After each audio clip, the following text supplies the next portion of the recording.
दोस्तों welcome to genius classes by Rajesh sir. मैं हूँ राजेश सर और आज देखेंगे क्लास 10 हिंदी का लेसन नंबर 5 में क्या दिया हुआ है, नागरी लिपि। तो आज हम लोग नागरी लिपि का क्वेश्चन आंसर देखेंगे। क्वेश्चन आंसर देखने से पहले हम देखेंगे नागरी लिपि के कवि कौन है। तो नागरी लिपि के कवि है गुणाकर मूले जी। गुणाकर मूले जी के बारे में थोड़ा बहुत जानकारी ले लीजिए। तो गुणाकर मूले जी का जन्म 1953 ईस्वी में महाराष्ट्र के अमरावती ज़िले में हुआ था। वो मिडिल स्कूल में मराठी से ही पढ़ाई किए थे और उनका मृत्यु 2009 ईस्वी में हुआ था। उसके बाद देखते हैं क्वेश्चन आंसर आज का। पहला क्वेश्चन दिया हुआ है, देवनागरी लिपि के अक्षरों में स्थिरता कैसे आई है।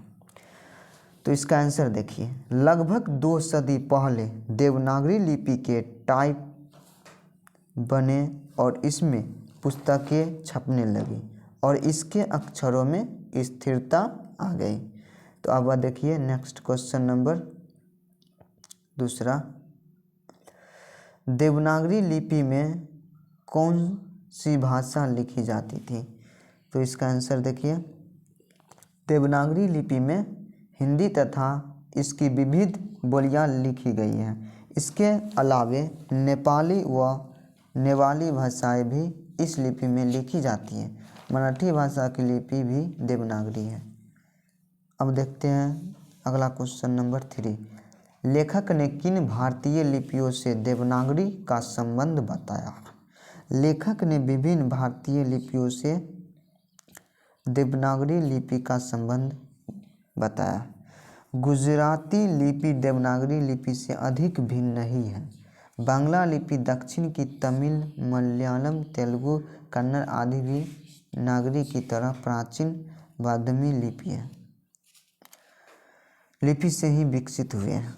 अब देखिए क्वेश्चन नंबर 4 और 5 का आंसर, क्योंकि क्वेश्चन नंबर जिस तरह 4 है उसी तरह 5 में देखिए क्वेश्चन नंबर 4 में क्या कह रहा है। नंदी नागरी किसे कहते हैं, किस प्रसंग में लेखक ने उसका उल्लेख किया। क्वेश्चन नंबर 5 पढ़िए, नागरी लिपि के आरंभिक लेख कहाँ प्राप्त हुए हैं, उनके विवरण दे। यानी एक ही क्वेश्चन है, तो देखते हैं इसका आंसर। नागरी लिपि के आरंभिक लेख हमें दक्षिण भारत में मिले हैं। दक्षिण भारत की यह नागरी लिपि नंदी नागरी कहलाती थी। कोंकण के सिरहार, मान्यखेत के राष्ट्रकूट, देवगिरी के यादव तथा विजयनगर के शासकों के लेख नंदी नागरी लिपि में हैं। सर्वप्रथम विजयनगर के राजाओं के लेखों की लिपि को ही नंदी नागरी नाम दिया गया है। यानी ये जो देख रहे हैं आप नंदी नागरी नाम दिया गया है, वो है राजाओं के लेखों की लिपि, उसी को कहा गया है नंदी नागरी लिपि। अब देखिए क्वेश्चन नंबर 6 में क्या दिया हुआ है, ब्राह्मी और सिंधम लिपि की तुलना में नागरी लिपि की मुख्य पहचान क्या है।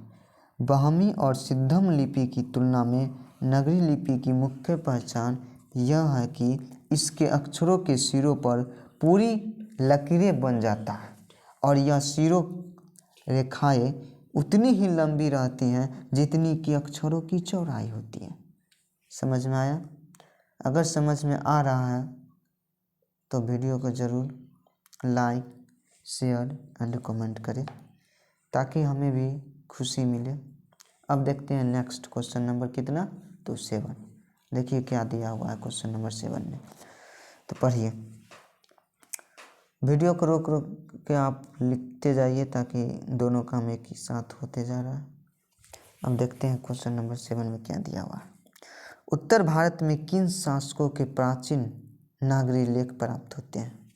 अब देखिए इसका आंसर, उत्तर भारत में मेवाड़ के गुही, साम्य अजमेर के चौहान, कन्नौज के गहरवाल, कठियावाड़, गुजरात के सोलंकी, आबू के परमार, जैजाक के युक्ति, बुंदेलखंड के चंदेल तथा त्रिपुरा के कल्चरी शासकों के लेख नागरी लिपि में। अब देखते हैं क्वेश्चन नंबर 8 और 9 का आंसर। नागरी को देवनागरी क्यों कहते हैं? लेखक इस संबंध में क्या बताता है? इसी तरह क्वेश्चन नंबर 9 पढ़िए। नागरी की उत्पत्ति के संबंध में लेखक का क्या कहना? पटना में नागरी लिपि का क्या संबंध है? क्या संबंध लेखक ने बताया है? तो देखते हैं इसका आंसर। नागरी को देवनागरी भी कहा जाता है। इसके संबंध में विद्वानों में मतभेद है। जैसे एक मत के अनुसार गुजरात के नागल ब्राह्मणों ने सर्वप्रथम इस लिपि का प्रयोग किया था, इसीलिए इसका नाम नागरी लिपि पड़ा। अब देखते हैं दूसरे मत के अनुसार। दूसरे मत के अनुसार बांकी नगर सिर्फ एक नगर है, यानी नगर है, लेकिन काशी देवनगर है। क्या है? काशी देवनगर। इसलिए काशी में प्रयुक्त लिपि का नाम देवनागरी पड़ा। अब देखते हैं तीसरे मत के अनुसार। तीसरे मत के अनुसार देखिए, चंद्रगुप्त द्वितीय विक्रमादित्य का व्यक्तिगत नाम देव था, इसलिए गुप्तों की राजधानी पटना को देवनगर भी कहा जाता होगा। देवनगर की लिपि होने के कारण इसका देवनागरी पड़ा। समझ में आया? बहुत ही अच्छा क्वेश्चन है ये। इस पर हजारों टिक आप मारते हैं तो वो भी कम है, इसलिए इसको भी इम्पोर्टेंट में रखिए और रट्टा मार लीजिए। क्वेश्चन नंबर 10 देखिए। नागरी लिपि कब एक सर्वाधिक लिपि था? तो इसका आंसर देखिए, 8वीं सदी से 11वीं सदी में नागरी लिपि एक सर्वाधिक लिपि थी। 11 नंबर क्वेश्चन पढ़िए। नागरी लिपि के साथ साथ किसका जन्म होता है? इस संबंध में लेखक क्या जानकारी देता है? नागरी लिपि के साथ साथ अनेक प्रादेशिक भाषाओं का जन्म होता है। नेपाल और भारत में प्रचलित विभिन्न भाषाओं का प्रयोग देवनागरी लिपि में ही होता है। इस काल में भारतीय अर्थ भाषा परिवार की आधुनिक भाषाएं जैसे मराठी, बांग्ला, इसके अलावा दक्षिण भारत की द्रविड़ भाषा परिवार की भाषाएं जैसे तमिल भाषा सबसे प्राचीन। अब देखते हैं 12 नंबर क्वेश्चन। गुर्जर प्रतिहार कौन थे? गुर्जर प्रतिहार कौन थे? तो इसका आंसर देखिए, मध्यकालीन भारत में विभिन्न राजवंशों के संबंध में अध्ययन का अवसर मिलता है। इसी क्रम में प्रतिहार राजवंश का भी नाम आता है। यह राजवंश पश्चिम भारत में प्रभावी था। इसका संस्थापक कौन था? नागभट्ट प्रथम।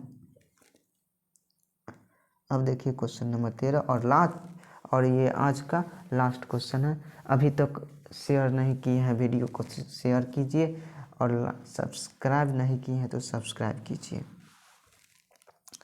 देखिए क्वेश्चन नंबर 13। निबंध के आधार पर कालक्रम से नागरी लेखों से संबंधित प्रमाण प्रस्तुत करें। अब देखते हैं इसका आंसर। आरंभिक नागरी लेखों की प्राप्ति देश के विभिन्न भागों से हुई है। 12वीं सदी के पश्चात उत्तर भारत के अधिकांश शासकों द्वारा देवनागरी लिपि का प्रयोग किया जाता रहा। इसके अलावा कुछ इस्लामी शासकों ने भी नागरी लिपि का प्रयोग किया। तो ख़त्म हो गया आज का वीडियो, दरिंद हो गया। और चैनल को सब्सक्राइब कीजिए तो अच्छी बात है, और इससे अच्छा वीडियो आपको कहीं नहीं मिलेगा पूरा यूट्यूब पर। इतना शॉर्ट जो क्वेश्चन जो देते हैं हम, ये कहीं नहीं मिलेगा, इसलिए सब्सक्राइब कीजिए ताकि सबसे पहले आपके पास नोटिफिकेशन पहुंचे। तो आज के लिए धन्यवाद। बस इतना ही, वीडियो देखते रहिए।